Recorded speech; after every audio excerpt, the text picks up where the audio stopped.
names from Etsy to ServiceNow, all of those plays that Don was just explaining, they are leading the way, while financials, energy, materials, and industrials, as you can see on your screen there, are all in the red. Now, as the country faces rising hospitalizations and a harsh COVID winter, is the rotation from the past week at risk? Joining me now is Chris Zaccarelli. He's Chief Investment Officer of the Independent Advisor Alliance, and Dan Genter is CEO and CIO of RNC Genter Capital Management. Good to have you both here. And Chris, which side of the debate were you on anyway here, the buy value or the stick with growth?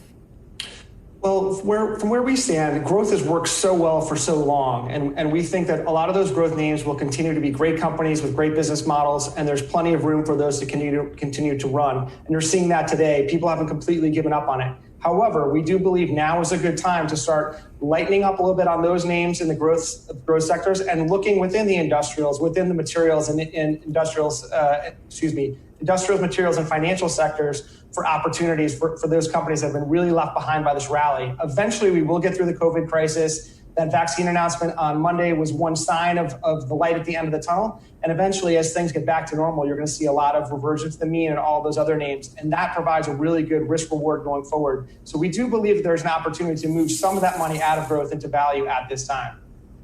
Right. But Chris, let me show you the tweet that we got from Scott Gottlieb just an hour or two ago. It's pretty discouraging. You know, he says hospitalizations are rising quickly. And this is, I think, where it gets really important for investors.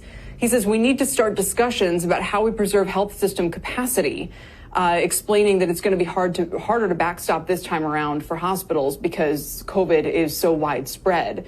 So when he says we need to start discussions about how to preserve health system capacity, Chris, I hear in that our lockdown's coming. You know, how many days or hours away are we from the governors getting back up there on their dais and saying, you know, we got to impose these measures again? And if so, is your rotation trade off for a few months' time?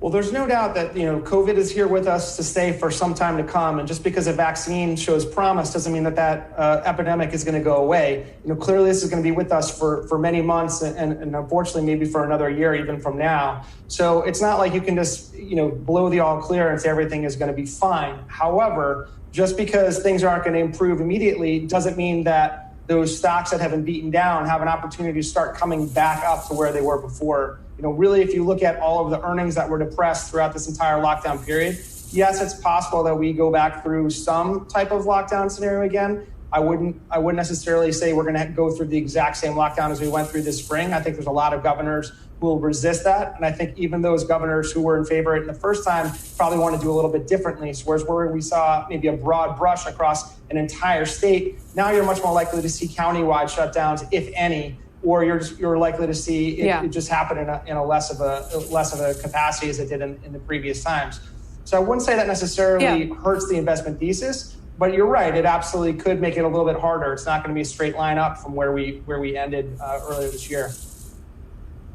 And let me, Dan, turn to you. And Goldman is echoing that today in their daily their kind of daily macro note. They're saying, look, we are seeing open table data from early November show a larger decline in indoor dining activity in the states with a higher case growth. So we are, in other words, seeing the economy get hit where COVID is getting worse.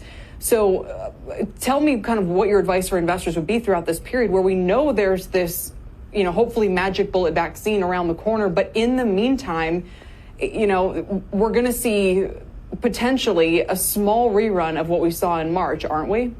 Well, Kelly, I think you're right. I think Chris is right also. I think, you know, this is not going away. And the fact that we have the election over doesn't mean it magically disappears. This is a real condition. And clearly the companies that are hurting the most have anything to do with leisure. They have anything to do with outdoor dining, cruising, any kind of recreation, arenas, sports, et cetera. If you have any type of crowd gathering and that crowd gathering dictates what your earnings and your revenues are, you're not in a good position. And basically the stocks are reflecting that. You know, I think that there's a lot of other areas that investors are going to have to go to that are going to rotate. There's certainly some nice ones that are in the reopening trade when that happens. People are starting to fish there. They're starting to nibble off. You have a lot of areas, you know, especially, I know there's a big contrast with regards to what people feel about energy, but in contrast, I feel now's the time to go in. I mean, we're only down 10% from where we were pre-COVID in gasoline demand. We were down 40. Now we're only down 10. And there's a lot of companies out there that are severely discounted to that price. So I think investors can start that transition. And frankly, the best place to start that transition to, in our opinion, for our investors is to go to places that have very high dividend plays, because those are going to give you, in a zero interest rate environment, are going to give you 5, 6, many cases 7, 8% in cash flow while you wait this rotation out. So you have Phillips 66, Omnicom, Altria in particular that you would recommend to people, Dan. And are you concerned that we're going to see, as we saw in the spring, the dividend players underperform the market during the sell-off? Again, if we go through a small redux of that again, will those dividends be enough to offset potentially double-digit declines? Well, I think for an investor right now, what they have to really do is look through that to say that trying to predict what you're going to have in an individual volatility in a very short period of time, as we all know, is almost impossible. So what I want to do is I want to hedge my bet. I want to be in a number of these stocks that you mentioned that are some of our favorites, that most of which are trading at between 9 and 10.5 or 11% type of multiples. So certainly the value is there. And if I can get, literally yields that are only being taxed at 20%, and they're yields that are averaging 6, 7% on many of these companies, it's just a great place for me to ride this out. And we've already seen, maybe it's a false start, but we've definitely seen investors wanting to push more towards the value envelope just because of what we see in valuations. And I think people will start to, like we're doing, take some profits off the table for tech, start some of that rotation. And if I can get a very strong cash flow, literally that would be a good annual return if that's all I get. It's a nice time to put your toe in the water for that. Yeah, understood. And listen, and if we don't go through the scenario I was describing, then it's definitely off to the races. Right. Dan and Chris, thank you guys. Dan Genter and Chris Zaccarelli with their views.